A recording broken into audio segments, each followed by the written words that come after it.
Eu quero fazer uma reflexão com vocês, mas eu quero citar algumas coisas antes de ler o texto. Nós vamos ler um texto que já foi falado aqui, Mateus, capítulo 7. Se você já quiser ir abrindo a sua Bíblia, fique à vontade, o texto também vai aqui para a tela. Mas eu quero, antes, obrigado, irmão, de ler esse texto, eu quero fazer algumas colocações. Quando Davi deseja levar a arca da aliança para Jerusalém, é um ato nobre de alguém que tinha um interesse de honrar e de valorizar a Deus. A arca da aliança trazia consigo a representação da presença do próprio Deus. O zelo cujo qual Davi tinha era muito grande. Ele mandou fazer uma grande festa. Ele preparou 2 carros novos, escolheu os melhores bois que nunca haviam sido usados em nenhuma outra atividade. Preparou toda aquela estrutura, colocou a arca em cima daquele carro de bois, colocou homens para guardar a arca, supervisionar aquela transição da casa de Obed-Edom até Jerusalém. Mas num determinado momento, o baú, a arca da aliança, ela sacudiu pelo movimento dos bois. Não havia amortecedores, então todo o impacto, era direcionado para aquilo que o carro estava carregando. E a arca ameaçou cair. E um dos indivíduos que estavam responsáveis, então segurou para que a arca não caísse. E ele acabou morrendo no momento que tocou a arca. A intenção de Davi era a melhor. A forma cuja qual ele resolveu honrar a Deus foi bem interessante. Todo mundo bem vestido, os músicos tocando, toda a estrutura preparada. Ele só esqueceu de uma coisa muito simples, de fazer da forma correta. A arca da aliança não podia ser levada daquela forma. Ela tinha que ser conduzida nos ombros dos sacerdotes. Ele tentou fazer da melhor maneira possível, mas ele fez da maneira incorreta. Isso nos mostra que para Deus o que vale não é a intenção. Isso nos mostra que antes de fazermos algo para Deus, é muito importante que saibamos como deve ser feito. Nós tivemos uma palavra de oferta. Eu posso ofertar de qualquer jeito? Não. Eu posso dizimar de qualquer jeito? Não. Eu posso me vestir de qualquer jeito? Não. Eu posso me casar de qualquer jeito? Não. Ou pelo menos eu não devo fazer de qualquer jeito, porque eu posso trazer sobre mim uma série de consequências, uma série de problemas. Então, se vamos servir a Deus, e a tônica é unidade, onde a nossa proposta é todos trabalhando com a mesma finalidade, com o mesmo propósito, e isso também nos expõe a agradar a Deus e servir a Deus. Nós precisamos conhecer um pouco mais e entender que estamos numa batalha onde vamos enfrentar grandes oposições. Eu vou ler 2 textos, não precisa Se der para colocar, aí coloca o capítulo 3 de Mateus, e depois nós vamos ao 11. Mateus 3, 13. Depois a gente vai ao 7, que é a palavra. Preste atenção. Por esse tempo, dirigiu-se Jesus da Galiléia para o Jordão, a fim de que João o batizasse. Ele, porém, o dissuadia, dizendo, ele, João, eu que preciso ser batizado por ti, e tu vens a mim? Mas Jesus lhe respondeu, deixa por enquanto, porque assim nos convém cumprir toda a justiça. Então, ele o admitiu. Batizado Jesus, saiu logo da água, e eis que se lhe abriram os céus, e viu o Espírito de Deus descendo como uma pomba, vindo sobre ele. E eis uma voz dos céus que dizia, este é meu Filho amado, em quem me comprazo. Capítulo 13. Por esse tempo, dirigiu-se Jesus da Galiléia para o Jordão. Não, capítulo 13, por favor. Isso, só trocar o capítulo.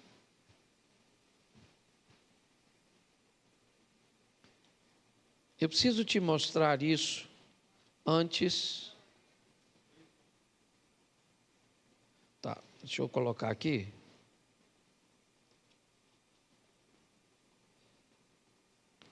Capítulo 11, perdão. Naquele mesmo dia, capítulo 11, ora, tendo acabado Jesus de dar as instruções aos seus 12 discípulos, partiu dali a ensinar e a pregar nas cidades deles. Quando João ouviu do cárcere, ou no cárcere, falar das obras de Cristo, mandou para os seus discípulos perguntar-lhe, és tu aquele que estava para vir, ou havemos de esperar outro? Preste atenção em mim agora.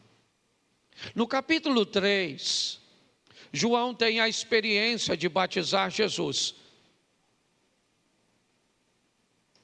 Na experiência do batismo, um fenômeno sobrenatural acontece.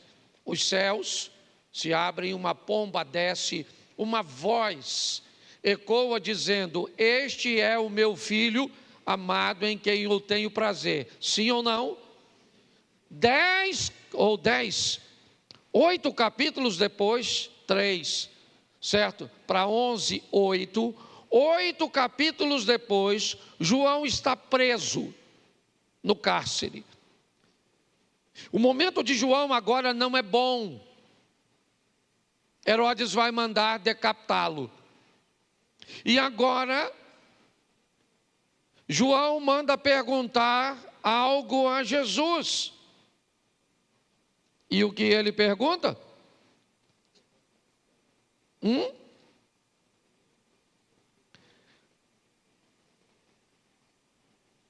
Ele é o Messias mesmo?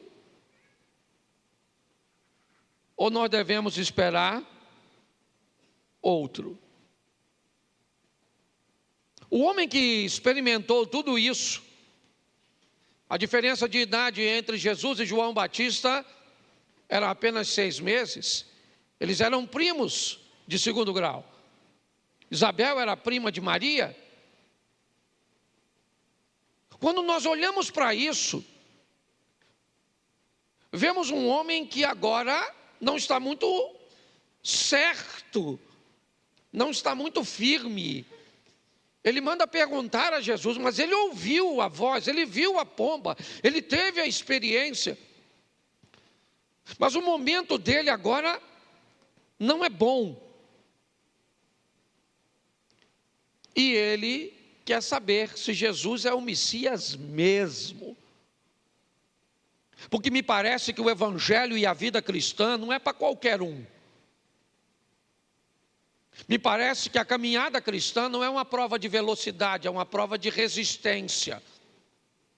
Eu preciso estar preparado para hoje viver momentos bons e acreditar que Ele é Deus, mas amanhã viver momentos ruins e isso não mudar minha ótica a respeito dEle. Se eu estou vencendo, Ele é Deus; se eu estou perdendo, Ele é Deus; se eu estou feliz, Ele é Deus; se eu estou chorando, Ele é Deus; se o meu casamento vai muito bem, Ele é Deus; se não vai, Ele é Deus do mesmo jeito. Porque minhas perdas particulares não podem mudar a minha ótica a respeito de Deus. E eu estou falando nada mais, nada menos que de João Batista. Se ele viveu momentos assim, que dirá a nós em alguns momentos, e talvez hoje, seu momento não seja bom, as coisas não estejam tão favoráveis para você. Então o evangelho é algo firme, forte. E é por isso que nós precisamos estar unidos com Deus, porque nós vamos viver muitos desafios. Eu achei bem interessante o texto lido pelo Robson, porque é nele que eu vou pregar. Você já ouviu aqui que o capítulo 5, 6 e 7 de Mateus é o texto das bem-aventuranças, é o sermão da montanha.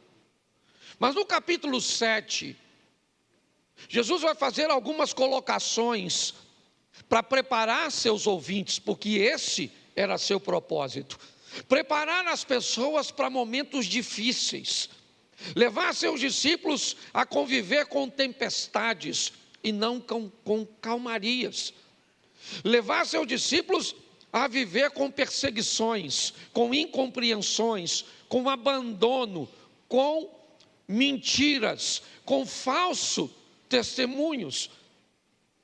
Porque a função do evangelho não é apenas nos levar para o céu, isso é o mais precioso, é verdade, mas nos preparar para os embates desta terra. Então nós vamos olhar um pouco isso. Eu vou depois ler com vocês e falar do capítulo 7, a partir do verso 24. Coloca, por favor. Todo aquele, pois, que ouve estas minhas palavras e as pratica. Verso 26. Todo aquele que ouve estas minhas palavras e não as pratica. Feche os seus olhos. Senhor nosso Deus, continue falando conosco. Usa-me como um canal de bênção nesta hora. Fala conosco, Senhor. Que caia por terra toda preocupação, toda distração, toda necessidade agora, que fique em segundo plano. E que a nossa mente esteja inteiramente atenta ao que o Senhor vai ministrar sobre todos nós, em nome de Jesus. Você pode dizer amém? Isso. Jesus está conversando, deixando uma mensagem com ou para seus ouvintes. E seria muito pertinente, talvez, vindo dele, uma palavra de vitória para todos. Quem não gostaria de sentar para ouvir Jesus falar ou pregar? Ele está falando para todos, mas ele separa seus ouvintes em duas classes. No capítulo 24, ele diz: aqueles que ouvem a minha palavra. No verso 26, ele novamente diz: aqueles que ouvem a minha palavra. São todos ouvintes. Mas no 24 ele diz: os que ouvem as minhas palavras e as põem em prática. No verso 26, provavelmente são as mesmas pessoas que estavam lá, são ouvintes do mesmo jeito.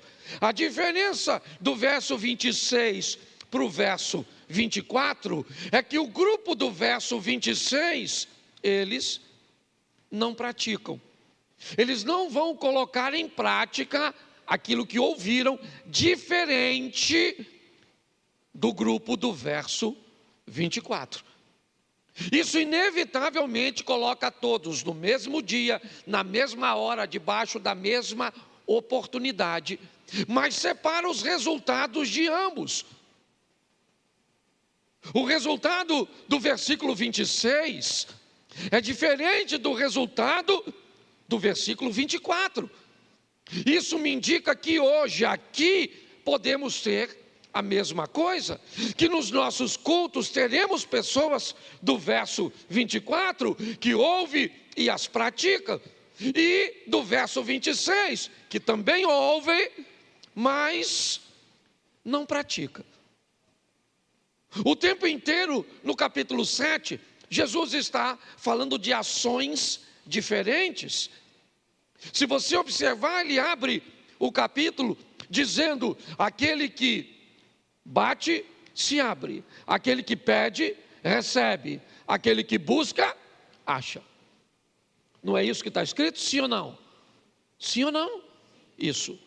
Pede, recebe, bate, se abre, certo? Busca, acha. Será que isso é uma verdade absoluta? Será que todos que pedem recebem? Será que todos que batem a porta abre? Será que todos que buscam, eles conseguem achar? Sim ou não? Diga por experiência própria. Sim ou não? Isso. Não. Nem todos que pedem recebem, nem todos que buscam acham, nem todos aqueles que batem se abrem. Mas o que Jesus está buscando ensinar é: se você pede, você pode receber, sim ou não?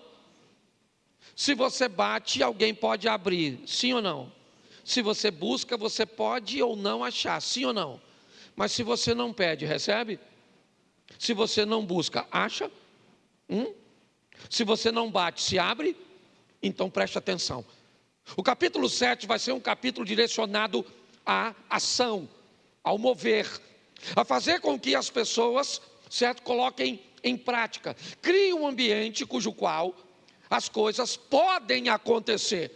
Se abrir, você vai servir a Deus? Sim. Se não abrir, você vai continuar servindo a Deus? Sim ou não? Isso. Mas é importante nós entendermos. Ele está impulsionando as pessoas e ele vai fazer isso continuamente.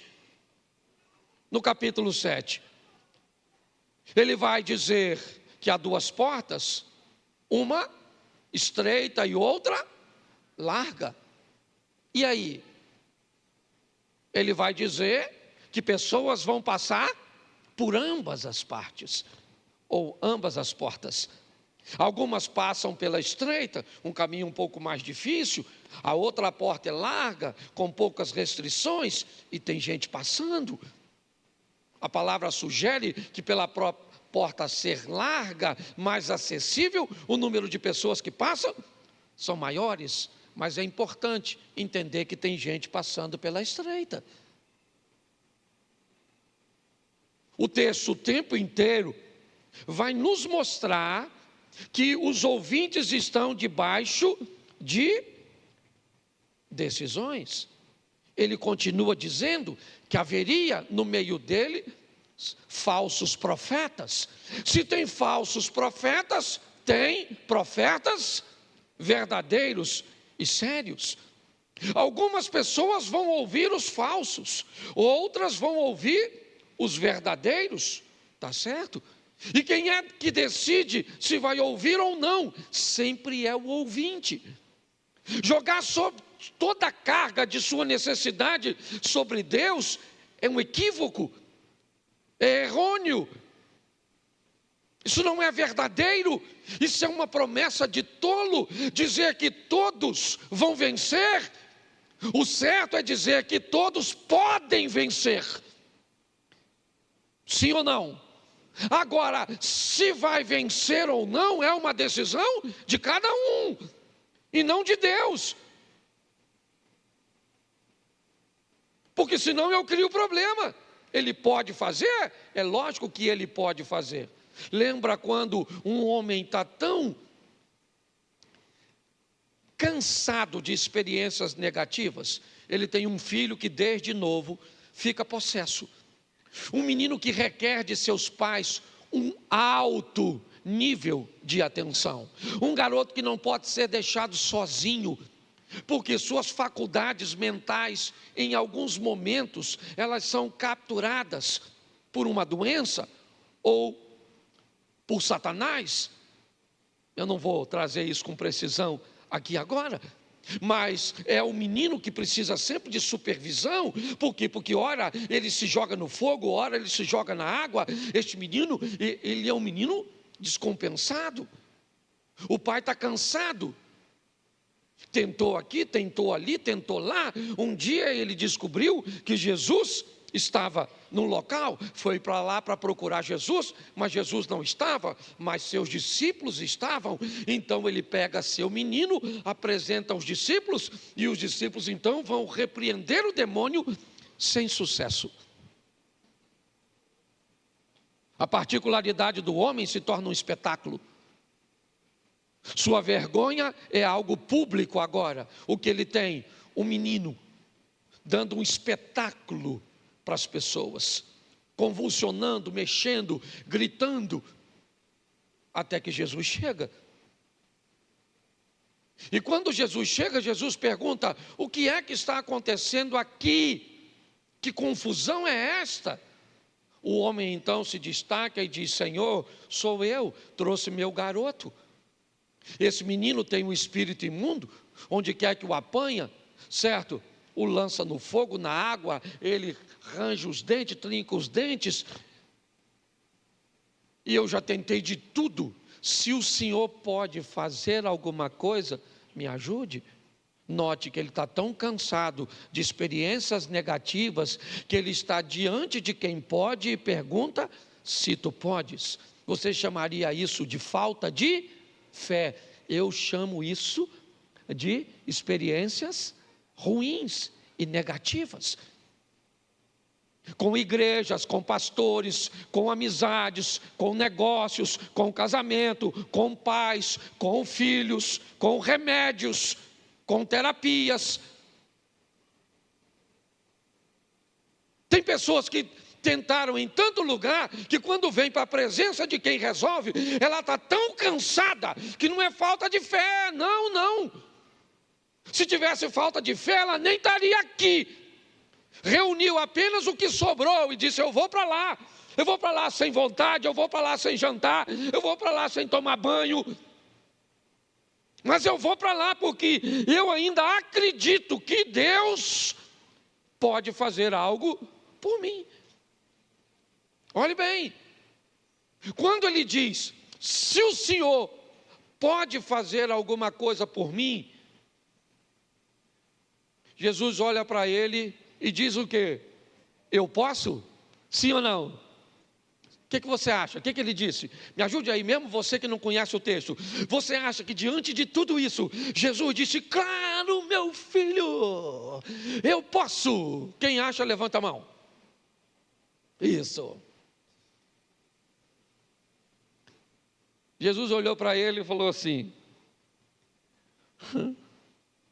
se você pode crer, tudo é possível que crê. Poxa, gente, o cara já estava lascado. Jesus não facilitou. Jesus disse: olha, mesmo com tudo para te desanimar, eu preciso te dizer uma coisa: pegue o restinho da força que te sobrou e coloque de pé e haja. Você está entendendo? Porque eu posso fazer, então não vem para cá me apresentando. uma situação difícil que pode ser difícil para você, para mim não é. Você consegue entender? Nós precisamos nos fortalecer, entender que a coisa não é tão fácil como nos disseram, e que depende muito mais de nós do que do nosso Deus. Então tem falso profeta, sim ou não? Mas tem profeta verdadeiro. Tem porta larga, sim ou não? Mas tem porta estreita. Tem gente indo pela larga, sim ou não? Mas tem gente aí indo pela estreita?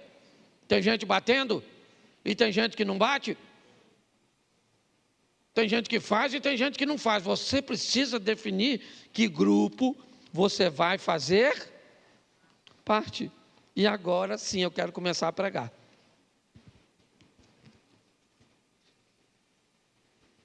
Todo aquele que ouve, volta no 24. Todo aquele que ouve essas minhas palavras e as pratica. Bom, ouviu e praticou. Eu vou compará-lo, é o que disse Jesus. Será comparado a um homem prudente que edificou a sua casa sobre a rocha. Verso 25. Caiu a, transbordaram os, sopraram os e deram com ímpeto contra aquela casa que não, porque for edificada sobre a, agora vem o 26. Todo aquele que ouve essas minhas palavras e não as pratica, será comparado a um homem insensato que edificou a sua casa sobre a, verso 27, caiu a, transbordaram os, sopraram os e deram com ímpeto contra aquela, coloca o verso 25 de novo, caiu a, transbordaram os, sopraram os e deram com ímpeto contra aquela, coloca o 27 de novo, caiu a, transbordaram os, sopraram os ventos e deram com ímpeto contra aquela, e ela, sendo grande a sua, isso. Nós temos dois grupos, tá certo? Aqueles que vão obedecer, e agora você que obedece e faz tudo certinho, vou te dar uma notícia: não tem luta, não tem chuva, não tem vento, não tem rio, não tem nada, você tem uma vida fácil, porque a obediência deixa você imune. Verdade ou mentira? Isso. Tem chuva para quem obedece? E tem chuva para quem não obedece? E tem rios para quem obedece? Ou torrentes? Tem torrentes para quem não obedece? Tem vento para quem obedece? E tem vento, eu achava que não tinha. Eu estou falando sério, quando eu comecei eu pensava, se eu botar a minha vida, sabe, fizer tudo certinho, é só aguardar que vai dar tudo certo. Mas não. Aqui diz que a luta que vem para o obediente, vem para o desobediente. Esse dia alguém falou assim comigo: roubaram o carro de fulano. Também? Era macumbeiro, pastor. Eu falei: era, rapaz. Roubaram o carro do macumbeiro. Aí eu parei, porque eu sabia, né? A gente sabe o que a pessoa está. Aí eu parei, ele falou: o que foi, pastor? Eu falei: roubaram o carro de 3 irmãos lá na igreja esse ano passado. Será que eles estão na macumba? Não, porque tem gente que o desemprego só vem para quem não é crente. A crise no casamento só vem para não é crente. A doença só vem. Ô meu filho, a Bíblia diz que o sol que nasce para o justo, nasce para o injusto. O que eu aprendi nessa vida, certo? É que quando o sol está quente, meu filho, alguns podem usar Ray-Ban, é só isso. Mas o sol vem para todo mundo. Então a dificuldade é para todos. A diferença é que tipo de relacionamento eu tenho com Deus. Ele é sobre rocha. Então se ele é sobre rocha, ele está firme, vai ventar, as torrentes vão vir, as chuvas vão vir, mas eu vou ficar de... Isso aí. Você vai brigar no seu casamento, você vai ter vontade de matar sua mulher, ou você vai ter vontade de matar seu marido, você vai falar que essa praga que eu casei com essa rapete, que essa mulher, essa sogra minha parece que vem direto com a vassoura dos infernos, do quinto, do quarto, sei lá de onde, qual é a categoria. Mas você fala, um dia ela vai morrer, Senhor, ou sei, e sem a minha ajuda, mas eu não vou até o fim, certo? Não, é verdade.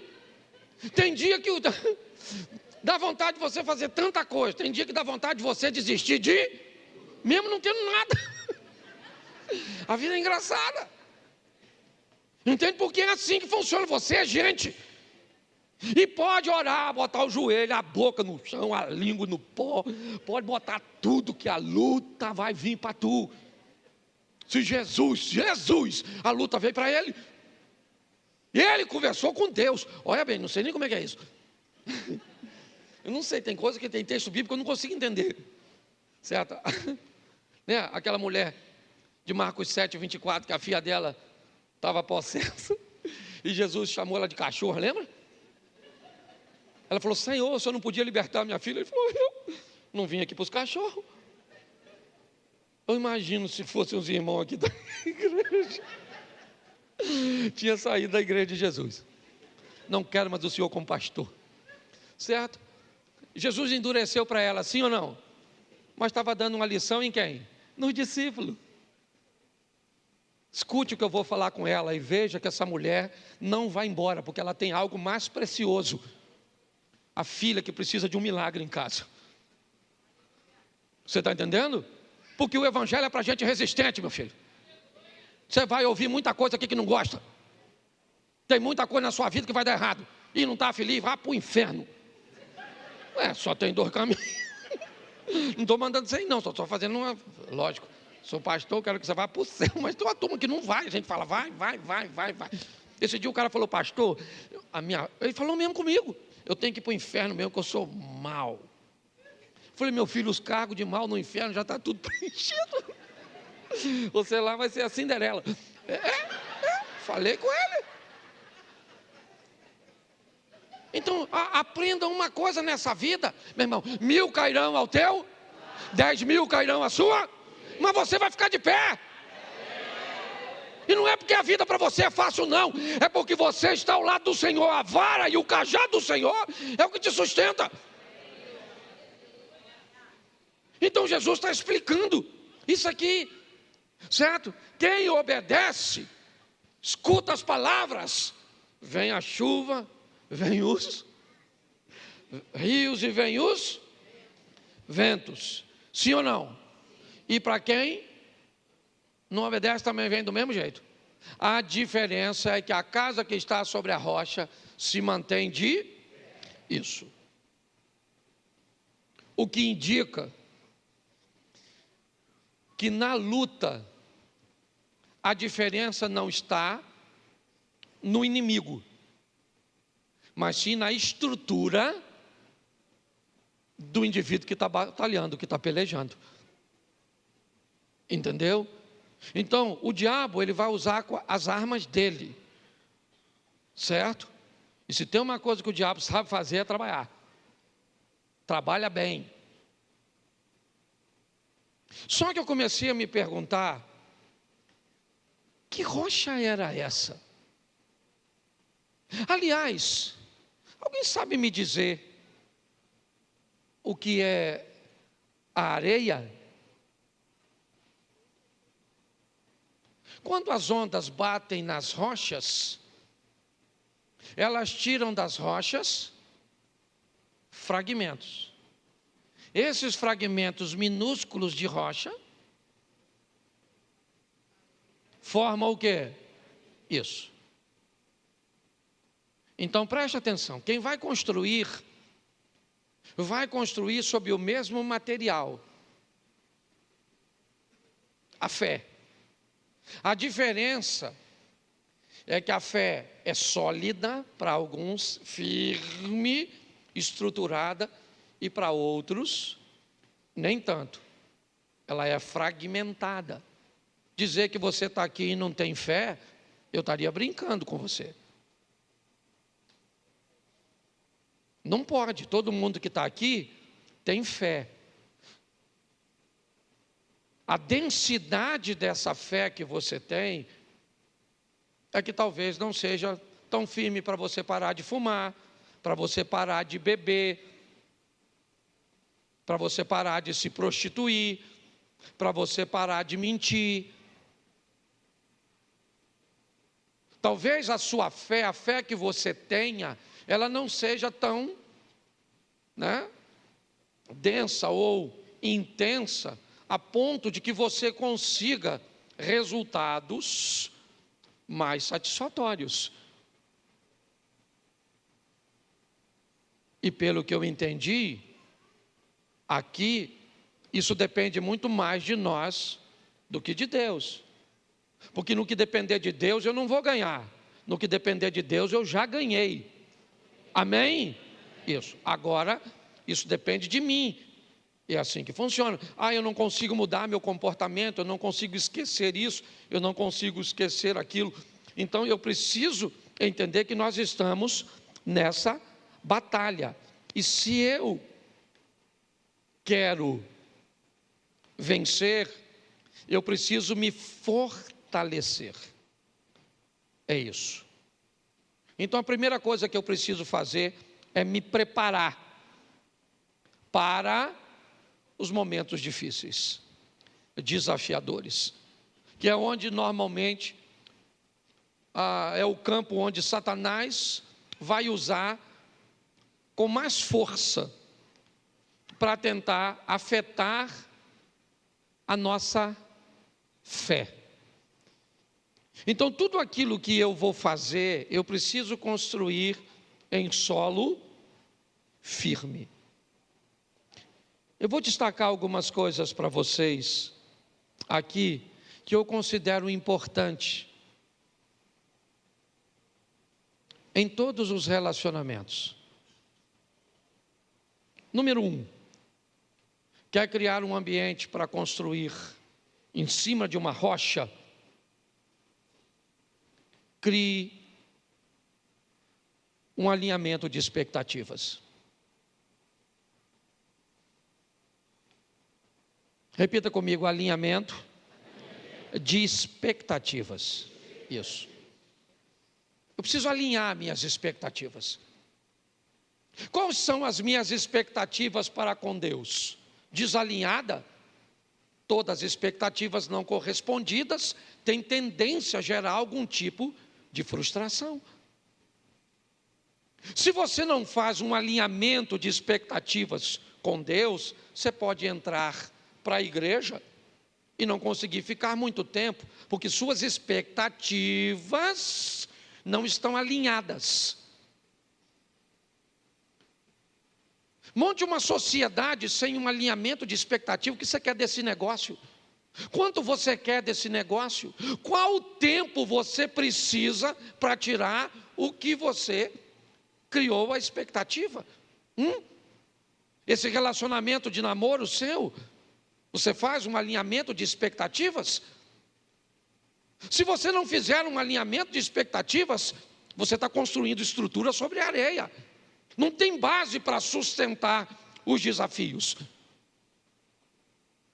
Pô, você está nesse negócio há quanto tempo? Cara, eu estou nesse negócio há 1 ano e meio. Quanto você botou nesse negócio? Eu botei R$1 milhão. Quanto você tirou nesse 1 ano e meio? Cara, eu não tirei nada. Pô, cara, mas esse negócio está dando errado? Não, está tudo sob controle. Porque eu, certo? Já tinha previsto que só vou conseguir tirar alguma coisa no 3º ano. No 2º ano. Quando a sua expectativa está alinhada, você consegue entender isso? Você se priva de viver um ambiente de frustração. Mas sim, você não fez nenhum alinhamento de espera. Eu entrei para a igreja e achei que assim que eu entrasse, eu ia ter uma intimidade com o pastor Cláudio. Eu achei que eu ia participar dos ministérios. Eu achei que a igreja ia cuidar de mim, fazer isso, aquilo outro. A igreja nunca disse que faria. Mas você tinha a expectativa de se casar e que seu casamento ia ser desse jeito, que seu marido ia ser desse jeito, que sua esposa ia ser desse jeito, e aí ela não foi. Você imaginou que a sua vida com filhos seria desse jeito e não foi? E você imaginou que ia trabalhar em tal lugar? Tá bom. Mas você não foi capaz de fazer um alinhamento de expectativas? Isso é extremamente ruim. Então eu preciso, se eu quero construir algo, eu faço um alinhamento de expectativa. É isso. Eu vou viajar, então eu tenho um alinhamento de expectativas. O que eu vou tirar de prazer dessa viagem? Como é que as coisas vão ser? Pronto. Por pior que seja a situação, certo? Eu fiz um alinhamento de expectativas. Segunda coisa, se você quer construir algo, repita comigo: conflitos de interesses. Isso. Só tem um tempo, e às vezes tem mais de uma pessoa. Duas pessoas querem a mesma coisa no mesmo tempo. Isso não vai funcionar. Eu preciso aprender e criar, uma estrutura para lidar com os conflitos de interesses. Os meus interesses são os mesmos interesses de Deus? Sim ou não? Nem sempre. Os meus interesses são sempre os interesses do meu cônjuge? Não, nem sempre. Os meus interesses são sempre os interesses dos membros da igreja? Nem sempre. Os meus interesses são os mesmos interesses dos meus vizinhos? Nem sempre.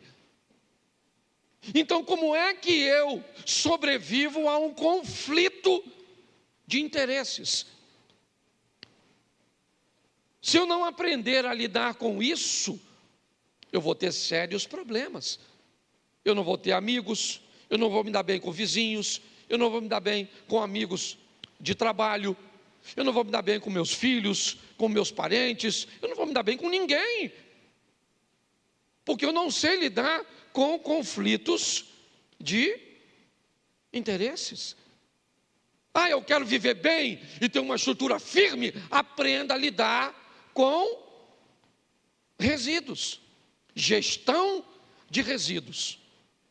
Tudo aquilo que eu faço, tudo aquilo que me acontece, deixa resíduos bons ou ruins na minha vida. Eu tenho muitos resíduos, sabe? De 10, 15, 20, 30, 40 anos. Resíduos que não são orgânicos, que volta e meia eles saltam novamente. Eu tenho que lidar com lembranças de abandono, lembranças de rejeição, lembranças de traição, lembrança de vergonha, de humilhação. Eu tenho que lidar com isso. São resíduos. Alguns resíduos, eles são orgânicos, biodegradáveis. Basta deixar uma semana, 2, 1 mês, 2, eles vão desaparecer, eles somem, certo? Com a ação do tempo. Outros não. Não é assim que funciona. Jogue a água dessa garrafa no chão e é só uma questão de tempo até ela desaparecer, ou por ser sugada pela terra, ou por virar vapor. Mas a garrafa não. Ela vai ficar ali provavelmente, 10 anos? 15, 20 anos? Certo? Se você não aprender a lidar com seus resíduos de seus casamentos anteriores, resíduo daquilo que alguém fez com você publicamente e te humilhou na frente de todo mundo, resíduo do que uma outra igreja fez, do que um outro pastor fez, resíduo de que algo aconteceu com você, eu não sei.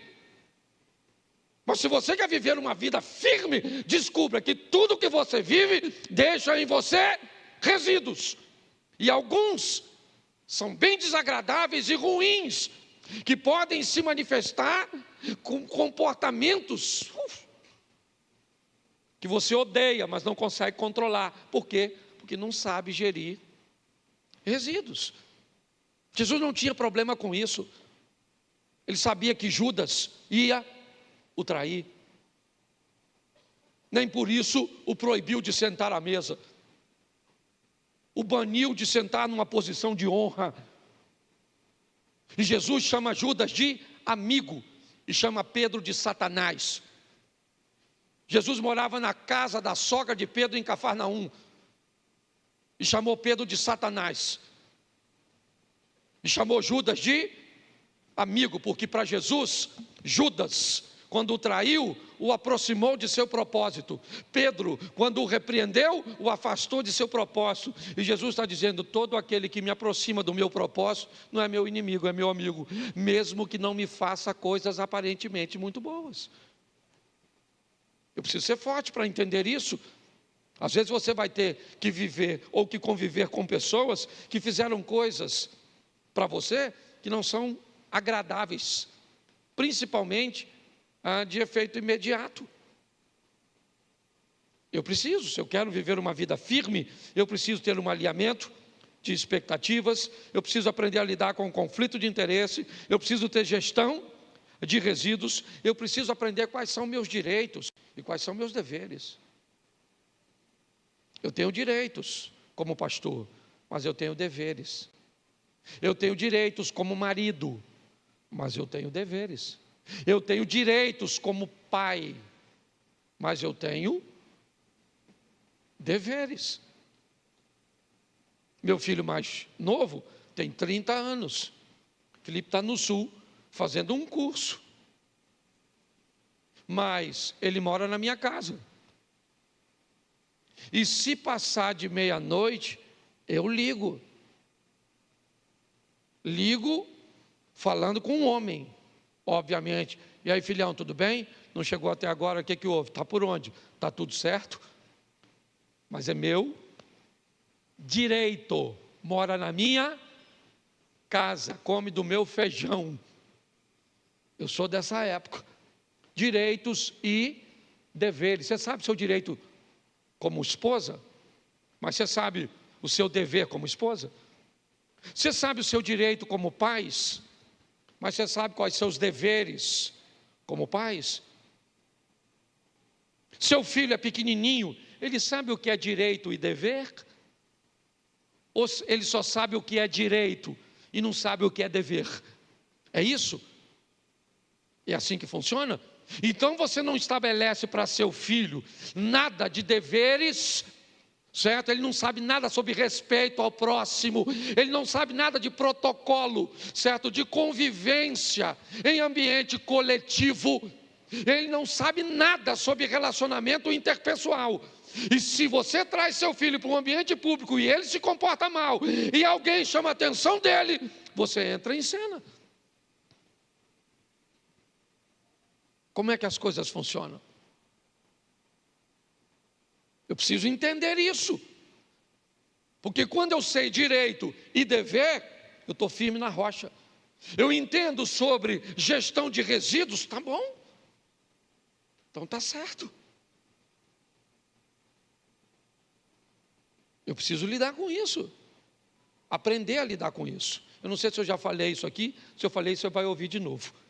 Há um tempo atrás, alguns anos atrás, eu não queria vir mais para a igreja. Eu não queria tomar banho. Eu não queria. Eu não estava afim. Certo? Isso durou uma semana, durou 2, durou 3. Eu comecei a descobrir que eu estava entrando num ambiente depressivo.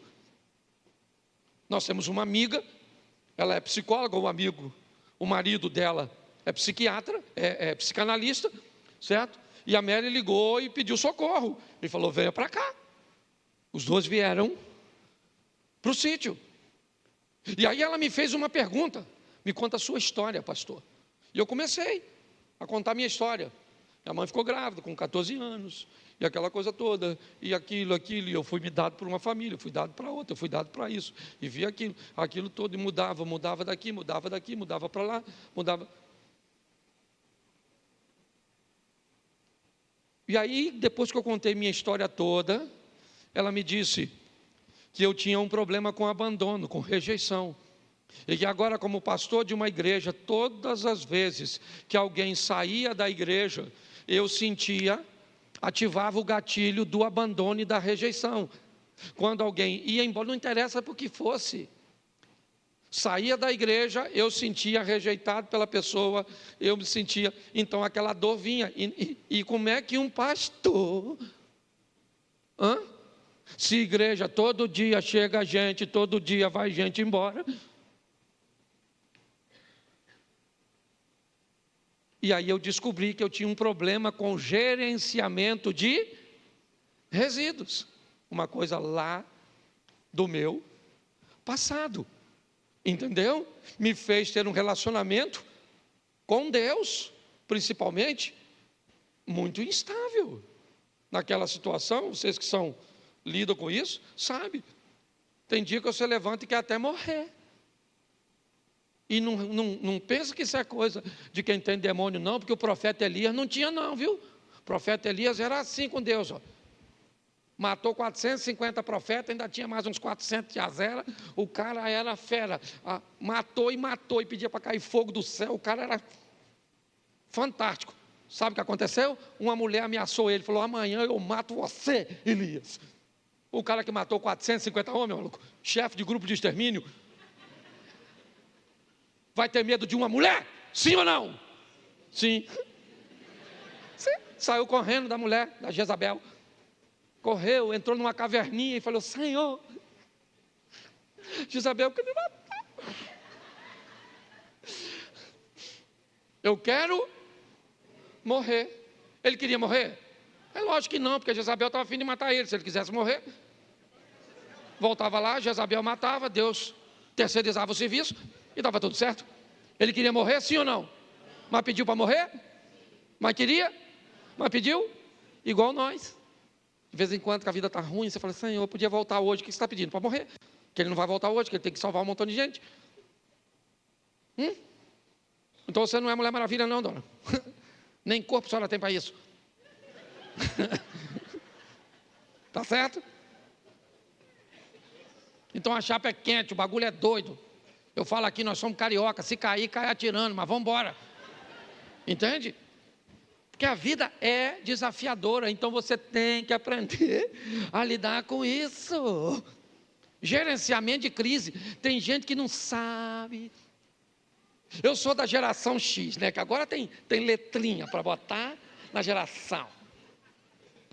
Então eu sou da geração dos anos, né? A turma dos 80 e alguma coisa ali, que nasceu, é chamada geração X, aquela que nasceu por pau. Eu não é mente, olá, tardia. Quem aqui furou o pé com prego?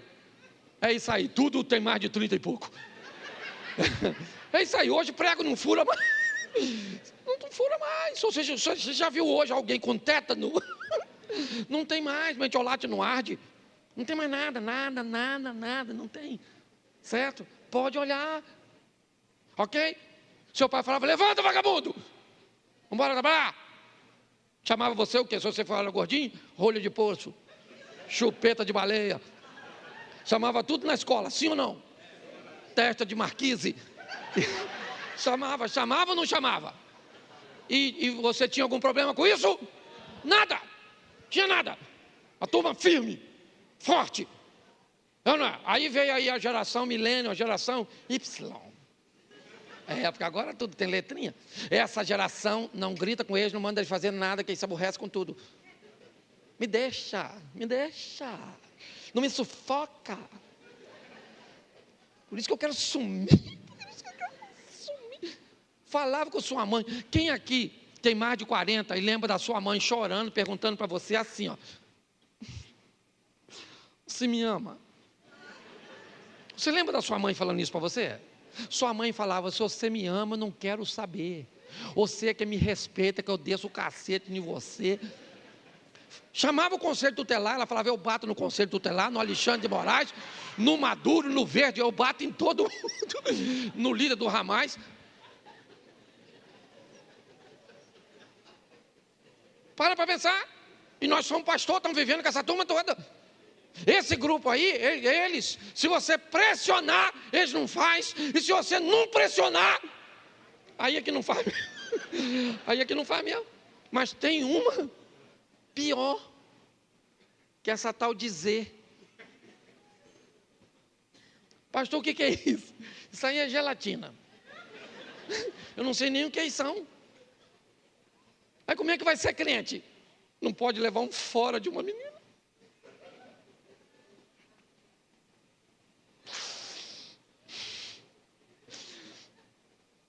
Você tirava um 0, você é da geração X.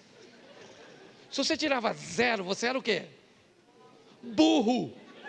Burro, burro, burro, burro, burro. Tirou 0. Burro. Se você é da geração Z e tira 0, e alguém te chama de burro, se você putamento amanhã. Morreu. Impossível. Nossa. Não aguenta nada. Aí como é que vai casar? Como é que uma pessoa dessa, não sei como é que... Não casa, você da Z, não casa, porque casamento é para gente forte, casamento é até o outro morrer e vai demorar, porque a expectativa de vida do brasileiro aumentou.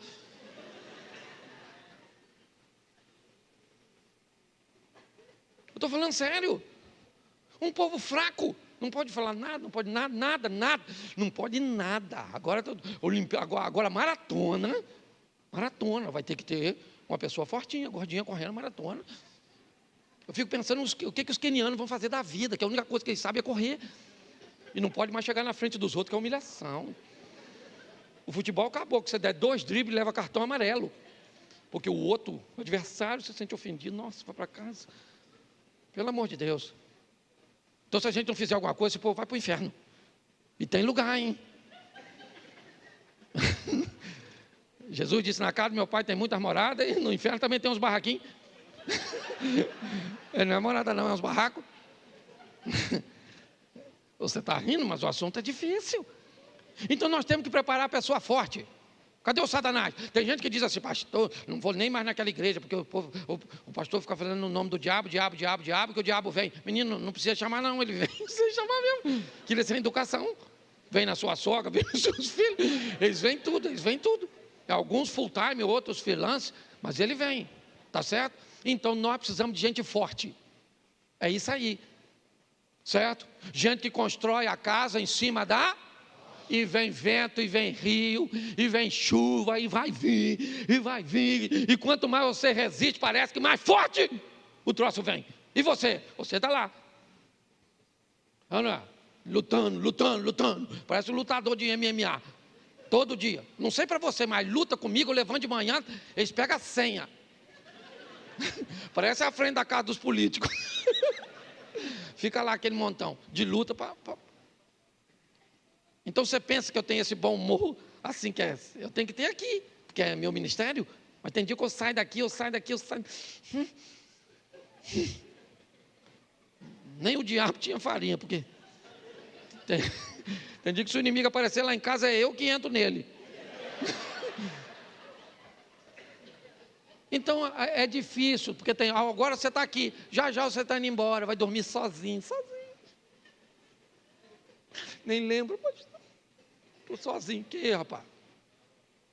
Feche seus olhos e fala, Senhor está aqui comigo, certo? E eu estou firme, e um dia eu vou estar com o Senhor na glória, certo? E eu vou lutar, vou ouvir e colocar em prática. Então está casado, fica casado, está solteiro, casa não, certo? Estou falando... Hoje eu vim dizendo, eu nem sei se eu tomei meu remédio, eu acabei com a igreja hoje. Você que está visitando, não repara não, viu? Mas gente, um povo muito mole. Não gostei, sabe? O pastor hoje falou comigo assim. Estou noivo, ia casar sábado. Então casa, tem espaço para sofredor. Tem gente que torce para Botafogo, você está entendendo? Então vamos embora. Brinquei aí com o irmão, tá certo? Então, é assim, gente. E vamos embora. Certo? Então vamos ler a Bíblia, vamos orar e vamos preparar para guerra, meu irmão. Posso ouvir um amém da igreja? Amém. Então você fica de pé e fala assim: soldado, vamos para a guerra. É isso aí. Feche seus olhos, pode fechar que ninguém vai pegar nada seu. Se você tiver a fim de ir para o céu, agora mudou, antes tinha uma sala, está ficando tão difícil ir para o céu. Para você ter noção, está ficando tão difícil ir para o céu, que até a sala que era ali para ir para o céu, botaram mais longe, não fui eu não. Agora é atrás aqui, você sai aqui, vira assim à direita, à esquerda, lá no cantinho tem uma porta de vidro, vai ter uma sala climatizada para orar por você. Pastor, eu quero voltar para Jesus, eu quero receber Jesus pela primeira vez, eu quero só saber quais são os horários de culto. Pastor, eu quero saber o dia que o senhor não está pregando para minha filha. Você pode dar um pulinho lá que alguém vai orar por você, tá certo? Agora, se você quer ir para o inferno, manda lembrança, puxe fruto, porque nós não estamos afim de não. Então a sua vitória não depende de Deus e também não depende de Satanás não, viu? Porque ele não vai afrouxar não, ele vai continuar lutando. Agora segura na mão do Senhor, se fortalece nele, na sua palavra, no poder da oração, certo? E com certeza você se tornará invencível. É assim. Feche seus olhos. Pai, muito obrigado por essa noite, que todos nós que ouvimos a mesma coisa, possamos firmar os nossos pés na rocha, numa estrutura inabalável. Sabemos que isso não nos deixará imunes aos ataques, às ciladas do inimigo, mas sabemos que no Senhor nós vamos vencer. Toma os nossos negócios, toma o nosso emprego, toma o nosso casamento, toma os nossos filhos, os nossos netos, os nossos bens, mas mais do que tudo, Senhor, fortalece a nossa fé, que não venhamos nos perder, ó Deus, e jamais desistirmos. Não somos daqueles que retrocedem, somos daqueles que vão adiante para a conservação da alma. Continua conosco, Senhor, nessa caminhada. Leva-nos aos nossos lares, guardado por tuas boas mãos poderosas. Que o grande amor de Deus, o nosso Pai, a graça de nosso Senhor e Salvador Jesus Cristo e as doces consolações do Santo Espírito de Deus seja para com todo o povo do Senhor, e todos digam. Primeiro livro do profeta Samuel, capítulo de número 9, verso de número 1. Coloca para a gente, por favor. Você tem outra tradução? Se tiver, coloque para mim, por favor.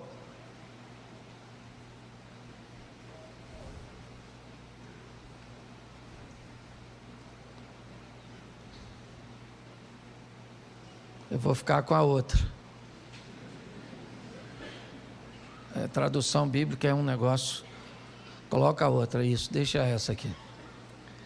Havia um homem de Benjamim, cujo nome era Quis, filho de Abiel, filho de Zeror, e filho de Becorate, filho de Afias, filho de um homem de Benjamim, varão alentado em força. Feche os seus olhos. Senhor, em nome de Jesus, eis aqui a tua palavra, continua falando conosco, é o que eu te peço nessa hora, pelo poder do nome de Jesus, amém, glória a Deus, amém? Eu quero falar hoje com vocês uma reflexão rápida, sobre aquilo que a igreja anda enfrentando nesses últimos tempos, os desafios que precisamos vencer para estarmos de pé, para conseguirmos sobreviver a essas astutas ciladas do diabo, como a Bíblia diz. Enfrentamos duas coisas hoje: ou o aumento da pressão que tem feito fortes sucumbirem, ou o crescimento da fragilidade que tem feito com que a pressão nem precisa ser tanta para que as pessoas venham a desistir, venham a sucumbir. Eu não sei direito o que está acontecendo, ou talvez para alguns mais fortes a pressão seja mais intensa, e para o mais frágil qualquer coisa anda fazendo com que ele retroceda. Eu peguei 4 homens de Deus na Bíblia, porque a minha proposta hoje é fazer com que a igreja entenda as pressões que estamos enfrentando, principalmente nas áreas emocionais. As dificuldades que as pessoas estão tendo de gerenciar suas emoções, de se abater com pouca coisa, ou não sobreviver com uma pressão realmente contínua e intensa. Nós não somos os primeiros a viver ou vivenciarmos tudo isso. Sempre houve pressões sobre a sociedade, sempre houve pressões sobre a igreja, e sempre vimos ao longo de toda a história alguns sobreviverem às pressões e outros sucumbirem às pressões. Às vezes conseguimos notar com muita facilidade que a pressão que fortalece um é capaz de destruir o outro. E talvez por isso a Bíblia diz que é melhor serem 2 do que 1. Porque no momento em que alguém estiver fragilizado, aquele que está mais forte o consiga sustentar até essa fase passar. E o fraco de hoje pode se tornar o forte de amanhã. E aquele que hoje necessitou de apoio, de sustento, será o sustento do outro no dia de amanhã. 4 homens para refletirmos de forma rápida. E o primeiro é esse, o filho de Quis, seu nome Saul. Saul é o primeiro rei de Israel. Eu pedi que trocasse ali a tradução, porque eu gosto de uma tradução mais próxima, certo? Do original. E ela define Saul de 3 formas, ou melhor, de 4 formas. Diz que ele era um homem poderoso, seu pai era um homem de poder, ele era um homem influente, sua casa era uma casa de influência. Poder e influência fazia parte da história de Saul. O texto diz que ele era alto e belo, ele tinha uma estatura que o destacava dos demais, ele tinha uma beleza, né, que o diferenciava dos outros, ele tinha influência e ele tinha poder. Saul tinha tudo para dar certo, é verdade. Ele foi escolhido por Deus, e foi. Talvez causasse confusão para algumas pessoas ver alguém de Benjamim ser escolhido, já que a promessa estava sobre Judá. Mas nós precisamos entender que Saul tinha tudo para dar certo. Mas pastor, se ele tinha tudo para dar certo, por que é que ele se suicidou? O que aconteceu que este homem, e eu quero deixar claro que era um homem de Deus. Eu quero deixar claro que, por favor, se quer fazer alguma crítica a Saul, conheça a história de Saul por completo. A história dele é uma história extraordinária, de um cara trabalhador, de uma família forte, de uma família influente. É verdade. Um cara bonito, de boa estatura, que iniciou sua trajetória com o desejo de vencer e de fazer o bem. Mas o que é que faltou em Saul? Qual foi o problema que fez com que ele não conseguisse ir até o final, sucumbisse? Ele pediu, certo, a um de seus soldados: me mate. E o camarada ficou com medo, receoso de matá-lo, então ele se lança sobre a sua espada ou sua lança, para tirar a sua própria vida. O que aconteceu com este cara? Qual é o quadro emocional que este camarada poderoso, influente, bonito, alto, morava na melhor casa, ele tinha o melhor cavalo, ele tinha a melhor estrutura, a melhor armadura, as melhores mulheres, ele tinha tudo. A única coisa que ele não tinha era experiência. Saul era o primeiro rei, e não havia nele bagagem o suficiente, não havia nele o conhecimento suficiente. Hoje pessoas se enfiam em coisas, é negócios, é relacionamentos, é ambientes religiosos, cujos quais eles não têm experiência nenhuma. Desafiam tantas coisas, desafiam o diabo no ambiente religioso, desafiam a administração no ambiente corporativo, desafiam o equilíbrio emocional no relacionamento interpessoal. Inexperiência. Hoje eu vejo pessoas sofrendo as pressões, tendo tudo para dar certo, mas não dão, porque não conseguem alinhar a sua vida com aquilo que planejam fazer. Tem inúmeras virtudes, inúmeros adjetivos: poderoso, influente, habilidoso, talentoso, oso, tem isso, tem aquilo, mas não tem experiência.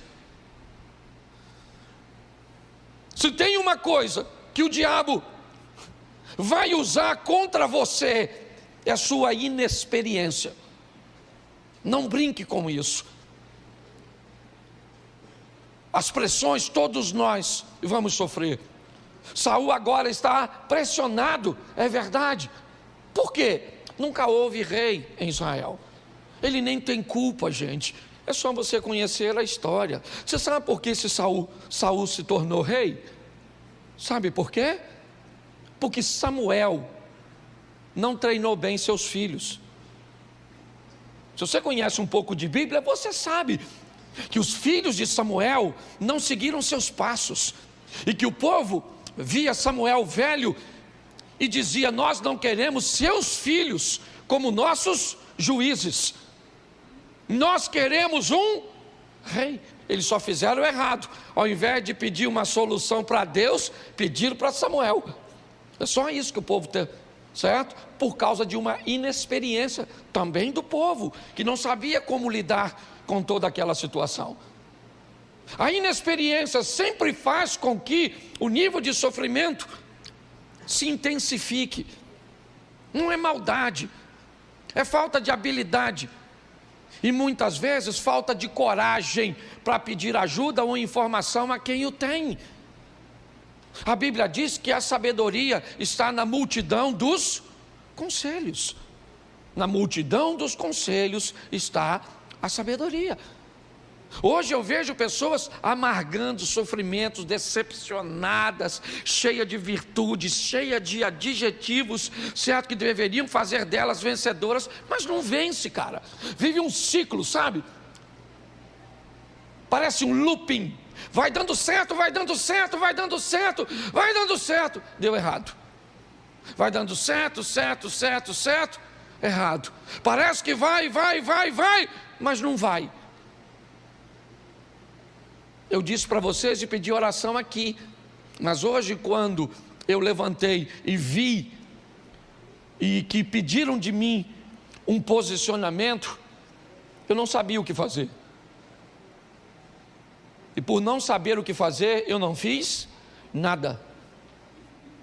Amanhã, certo, eu vou estar acionando um grupo, vou falar para eles o que aconteceram e vou ouvir cada um deles, porque são pessoas com mais experiências do que eu. São ex-presidentes de uma instituição que hoje eu estou presidindo. Então, se eu não tenho experiência, eu escuto a experiência de quem tem. Posso até não fazer, mas escutar eu tenho que escutar. Então eu vejo hoje pessoas cansadas, fadigadas, decepcionadas, estressadas, ansiosas, tanta coisa, porque lhe faltam experiência. Tem poder, tem influência, tem beleza, tem estatura, mas não tem experiência. Então adquira experiência naquilo que você deseja entrar, daquilo que exige, né? Ou é exigido de você na área que você quer desempenhar. Se não, quebre a cara. Essa é a grande verdade. E sofra todas essas pressões. Que hoje o que está acontecendo? É ansiedade, é síndrome do pânico, certo? É estresse, é pessoas com doenças psicossomáticas. Está aí, gente, está aí. A pessoa vive 10, 15 anos com um câncer, sem saber. Descobre um câncer e morre em 30 dias. O que é isso? A doença? Claro que não. É o estado mental. Está aqui Adriana, que é uma psicóloga. Então nós precisamos melhorar, ok? O nosso conhecimento a respeito daquilo que nós estamos enfrentando. Posso ouvir um amém? Amém. É como se você vencesse um gigante hoje e saísse correndo de um anão amanhã. Porque ele está Isso, vamos para o terceiro aqui. Ô Jesus, tem misericórdia. Fiquei nervoso. Começa a falar de mim mesmo. Mateus 27, versículo 3 ao 5. O terceiro homem. Mateus 27, do 3 ao 5. Então Judas, o que o traíra, vendo que fora, trouxe as 30 moedas aos príncipes dos sacerdotes e verso 4, dizendo: pequei, traindo o sangue. Eles, porém, disseram: que nos importa? Isso é verso 5.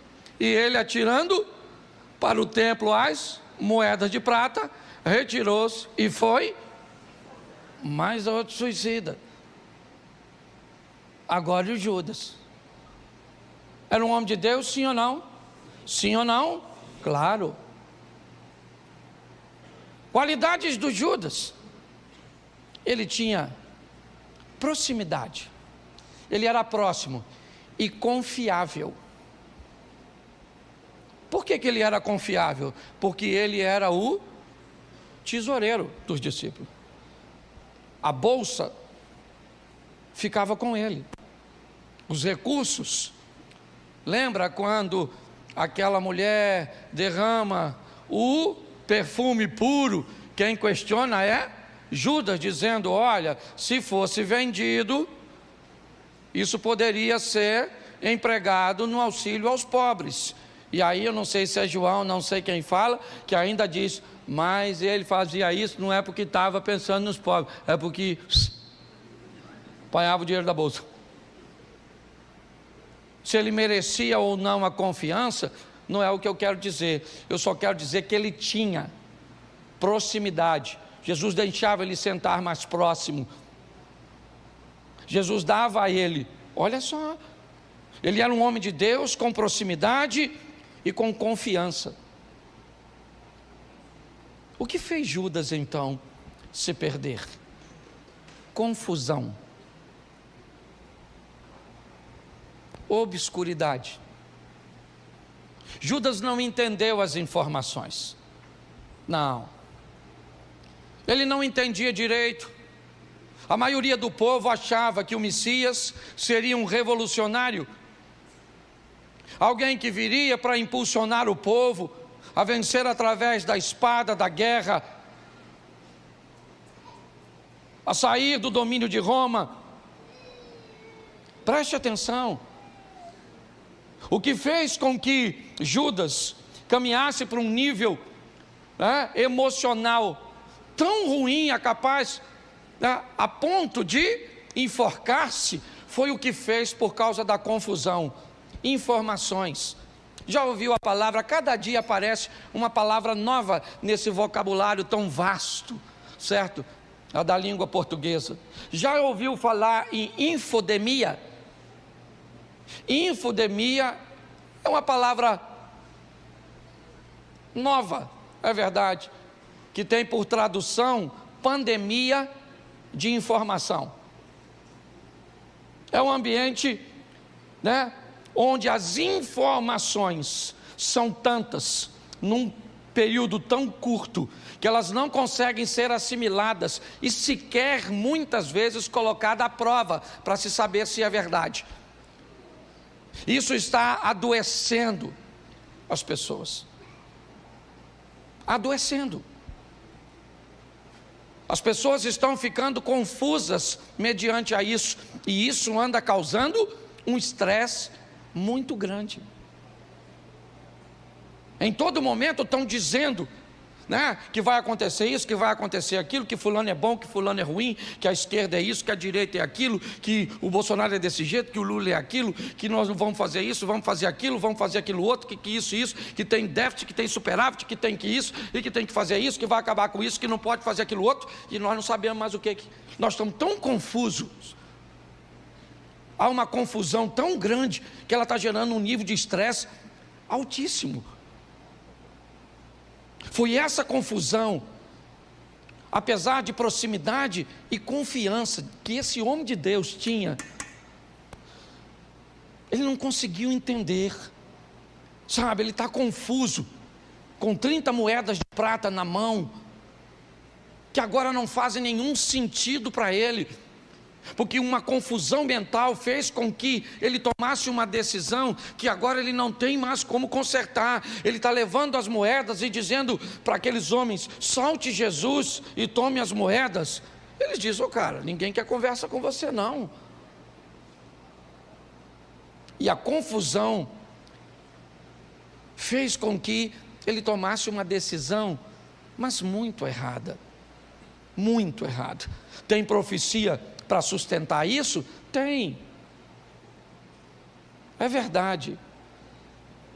Mas quando nós olhamos o que Judas fez, a proximidade que ele tinha com Jesus, bastava que ele fosse até ele e pedisse perdão, ele teria, sim ou não?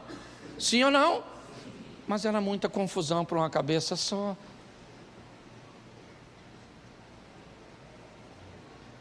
O estresse das confusões é tão grande, mas tão grande. Eu vou falar uma coisa para vocês. Hoje, a grande maioria das ocorrências policiais colocam policiais resolvendo os problemas sociais e não criminais. Grande parte hoje da polícia, certo? É enviada para a ocorrência de violência doméstica, de briga entre vizinhos, de perturbação, certo? Com som alto e tantas outras coisas. Se esses indivíduos, se esses policiais não estivessem atendendo a essas confusões sociais, eles poderiam estar inibindo os problemas criminais. A verdade é essa. Nós estamos num ambiente de confusão e a confusão está causando estresse. Estresse é comprovado. Você assiste esses programas televisivos, essas notícias só ruim, não tem jeito, depois você fica para baixo. Está jogando as pessoas para baixo, essas coisas da internet. E eu falei, a máquina é inteligente, ela descobre o que você quer e te entrega exatamente o que você quer, para manter você aprisionado a ela. Confusão.